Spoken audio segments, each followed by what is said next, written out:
बंदरगाह। ठीक है, कृत्रिम भी होते हैं, प्राकृतिक भी होते हैं, ज्वारी भी होते हैं। कृत्रिम वो जिनको मानव खुद बनाता है अपने हिसाब से, ऐसे बंदरगाह। प्राकृतिक वो जो प्रकृति के द्वारा प्रदत्त हैं, अपने आप बने हुए हैं। और ज्वारी वो जो ज्वार के बार बार आने से, बालू के एक जगह जमा होने की वजह से हुआ है।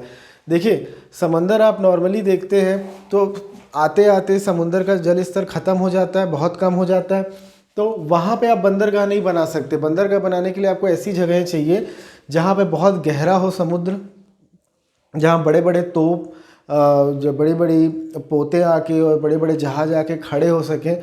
ठीक है, इसीलिए आप किसी भी तट पे बंदरगाह का निर्माण नहीं कर सकते। एक ऐसी जगह जहाँ ज़मीन हो और उसके बाद बहुत गहरा पानी का लेवल हो, कि वहाँ तक आके एक प्लेटफॉर्म मिले जहाज़ों को आकर रुकने का।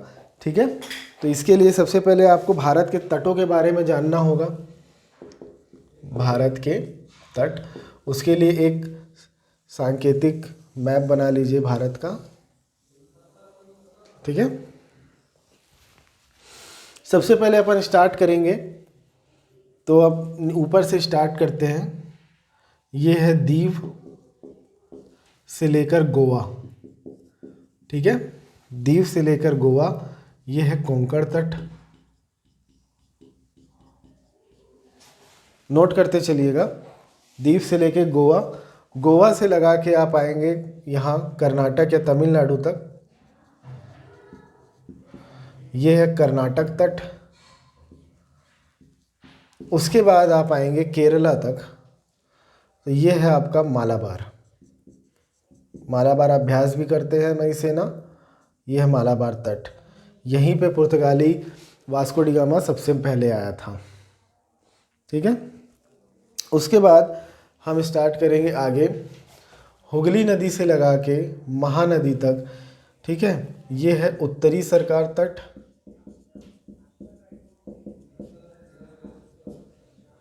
हुगली से लगा के महानदी तक, महानदी से लगाकर ये गोदावरी कृष्णा तक। ठीक है, गोदावरी कृष्णा तक आपको ये मिलेगा आंध्र तट, और वहाँ से लेके केरल तक। ठीक है, केरल तक ये आपको मिलेगा आंध्र तट, उत्तरी सरकाट, कोरोमंडल। ठीक है, कोरोमंडल तट। इसे बना लीजिएगा सबसे पहले। ठीक है, दीव से लेके गोवा कोंकण तट है, गोवा से लेके तमिलनाडु कर्नाटक तट, तमिलनाडु से लेके केरल मालाबार तट मिलेगा। ठीक है, उसके बाद ऊपर हुगली नदी से महानदी तक उत्तरी सरकार तट, महानदी से लेके गोदावरी कृष्णा नदी तक आंध्र तट, आंध्र तट के बाद आपको कोरोमंडल तट केरल तक मिलेगा। तो अब ये कहाँ से कहाँ मिलते हैं, ये हम यहाँ पे हटा देते हैं, क्योंकि हमें बंदरगाहों की बात करनी है इस जगह पर।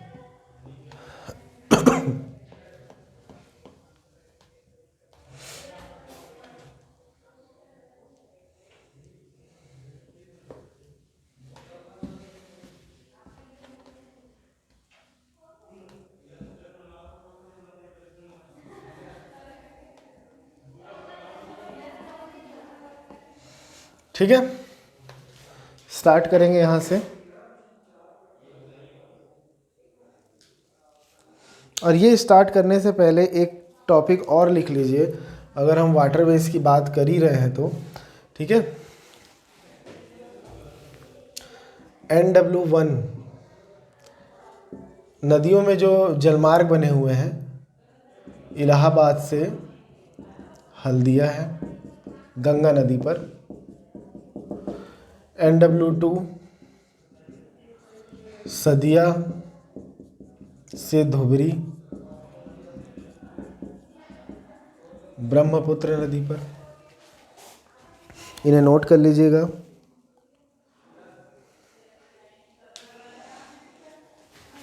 NW3 कोल्लम से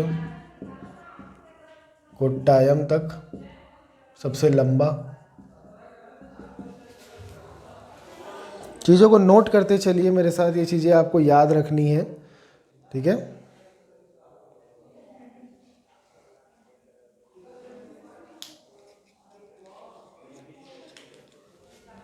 छोटा है ये, और ये है कृष्णा नदी पर। और भी हैं लेकिन वो उतने इम्पोर्टेंट नहीं रह जाते हैं। NH5, NW6, माफ़ कीजिएगा ये H नहीं है, ये W है। NW4, NW5, NW6।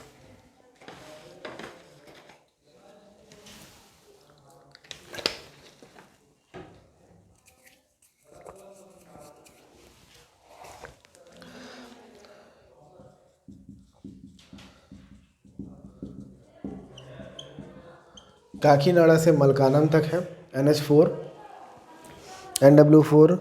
तलचर से धमरा, ठीक है। ये अलग अलग जगह हैं, सबसे ज़्यादा नॉर्थ ईस्ट के क्षेत्रों में फैले हुए हैं। और लखीमपुर से भागा,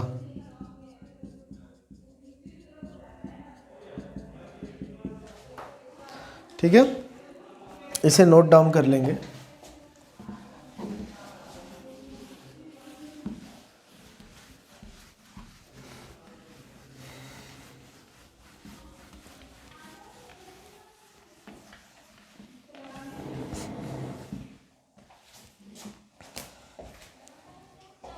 ठीक है। इलाहाबाद से हल्दिया, NW1। सदिया से धुबरी, ब्रह्मपुत्र नदी पर। NW3 कोट्टम से कोट्टायम तक, ठीक है।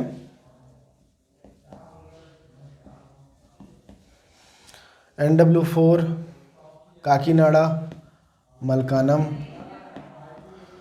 NW5 तलचर से धमरा।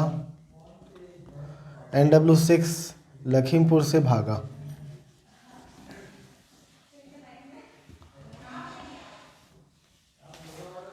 अब बंदरगाहों की बात कर लेते हैं, क्योंकि एक सेक्शन हमारा छूट जाता, ये आपके नोट्स में होना चाहिए था, ठीक है। एक एक करके चीज़ों को पढ़ना स्टार्ट करेंगे, छोटे छोटे उससे बंदरगाहों से लगा के आपको मुंबई, चेन्नई, विशाखापट्टनम, अलग अलग बंदरगाह यहाँ पे देखने को मिलेंगे, ठीक है।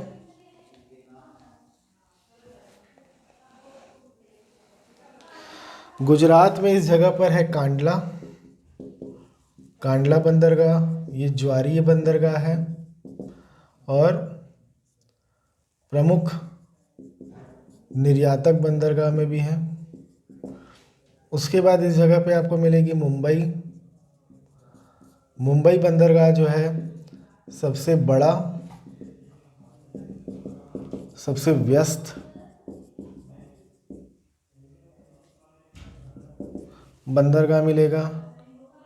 फिर मुंबई के नीचे न्याशिवा बंदरगाह है, इसे जवाहर लाल नेहरू पोर्ट भी कहते हैं, ठीक है, जवाहरलाल नेहरू पोर्ट। और इसका जो न्याशिवा इसीलिए बनाया गया है ताकि मुंबई बंदरगाह जो है, ठीक है, मुंबई पोर्ट जो है उसकी आप वो कम कर सकें, जो उसके ऊपर दबाव बना हुआ है उस दबाव को कम किया जा सके, ठीक है। और मुंबई जो है ये प्राकृतिक है, सबसे बड़ा प्राकृतिक बंदरगाह।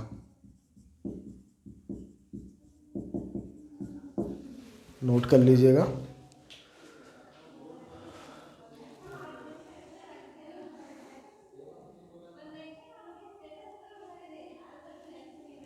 ठीक है, नीचे तमिलनाडु में आएंगे, यहाँ तूतीकोरिन।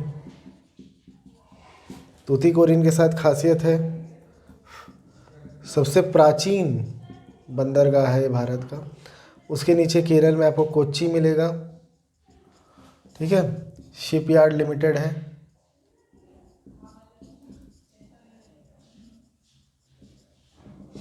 इधर आपको चेन्नई मिलेगा, प्राकृतिक गहरा, औसत गहराई जो मापी जाती है इसी बंदरगाह से नापी जाती है, ठीक है। उसके बाद आपको ऊपर मिलेगा विशाखापट्टनम,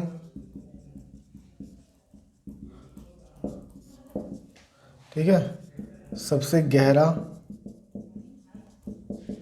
प्राकृतिक इंडियन नेवी यहाँ प्रैक्टिस करती है, उनकी यहाँ पे बहुत सी ऐसी चीज़ें हैं। साथ में आपकी हुगली आएगा, ठीक है। अंतःस्थलीय है, मतलब समुद्र के ऊपर नहीं है, अंदर जाकर है, अर्थात नदी के ऊपर है। उसके बाद वो बाहर आकर समुद्र से ये मिलता है, ठीक है। एक मैंगलोर है यहाँ पे, मैंगलोर बंदरगाह, ठीक है। ये ज्वारी बंदरगाह है।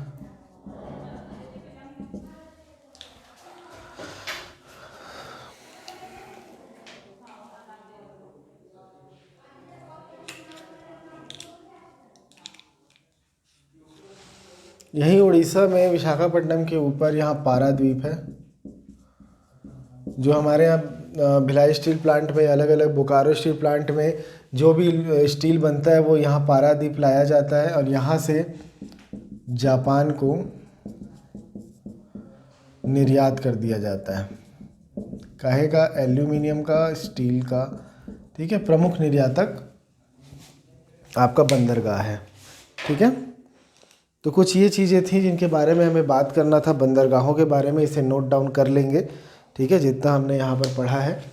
यहाँ पे कुछ प्रमुख बंदरगाह है, कौन सा प्राकृतिक है, कौन सा सबसे गहरा है, कौन सा सबसे बड़ा है, कौन सा सबसे बिजी है, शिपयार्ड लिमिटेड कहाँ पर है, कौन सा प्राकृतिक है, किससे औसत गहराई नापी जाती, कौन सा डेल्टाई है, कौन सा ज्वारी है, ये सब चीज़ों पर हमने यहाँ पर चर्चा की है, ठीक है। तो आज की क्लास में हम इतना ही रखेंगे। अब हमारा एक टॉपिक बचा हुआ है उद्योग, जो कि एक बड़ा टॉपिक है, जिसके अंतर्गत शक्कर, कपास, ऊन, रेशम, लौह इस्पात, एल्यूमिनियम से लगाकर सीमेंट, कागज़, उर्वरक, दवाई, इन सभी उद्योगों की बात की जाएगी, वे कहाँ कहाँ अवस्थित हैं, ठीक है। तो आज की क्लास में हम इतना ही रखते हैं। धन्यवाद।